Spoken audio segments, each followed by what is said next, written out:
Shalom, saudara dan saudariku seiman. Bila kita mendengar kata hakim, kira-kira hal-hal apa saja yang terlintas di pikiran kita?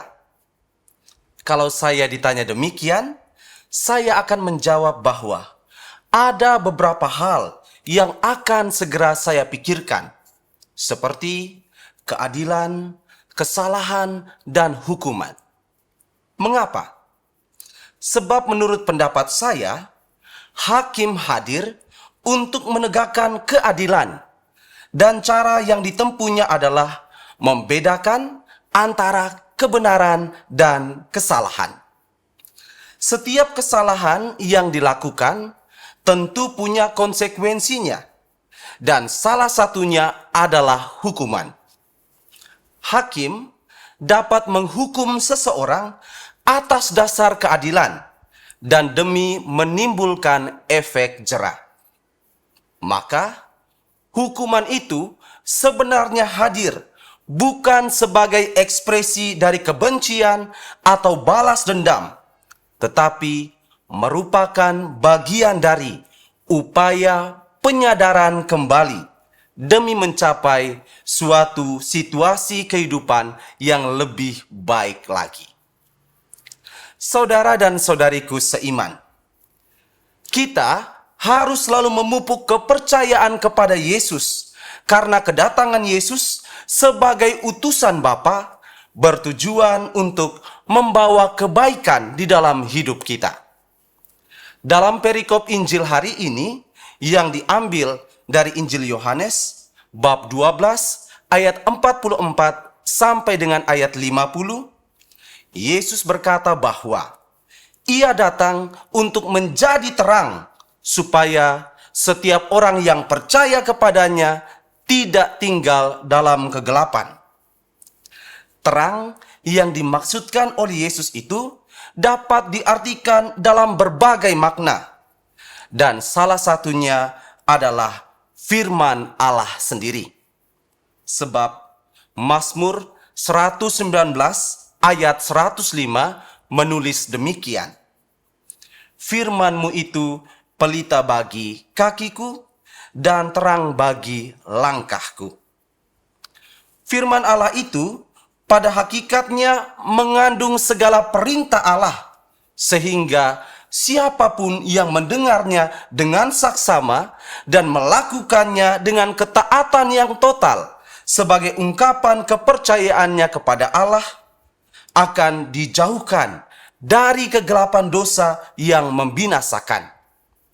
Yesus sungguh menjamin hal ini karena Bapa yang memberitahukan hal itu kepadanya.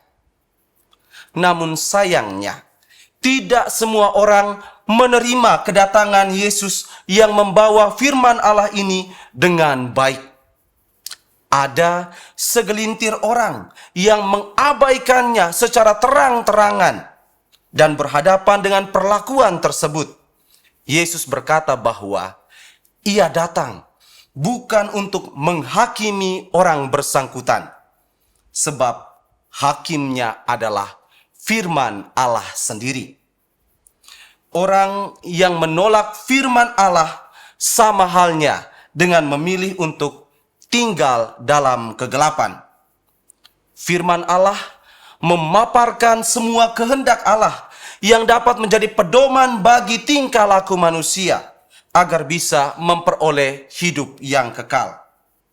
Maka, bila mana ada seseorang yang menolak firman Allah, sebenarnya dirinya sendiri yang telah salah memutuskan untuk menjauh dari jangkauan keselamatan Allah. Artinya, dialah yang memilih untuk binasa. Perlu dicatat dengan baik bahwa kebinasaan atau hukuman yang diterimanya ini bukan berasal dari Allah, tetapi konsekuensi dari kehendak bebasnya. Mengapa? Sebab Allah tidak pernah menaruh benci, apalagi dendam kepada orang yang tidak mematuhi firman-Nya. Hukuman itu ada sebagai bagian dari peringatan dan upaya penyadaran kembali bahwa demi mencapai suatu kondisi kehidupan yang lebih baik lagi, bertindaklah dengan penuh pertimbangan dan bijaksana. Hukum ada untuk memberi efek jera.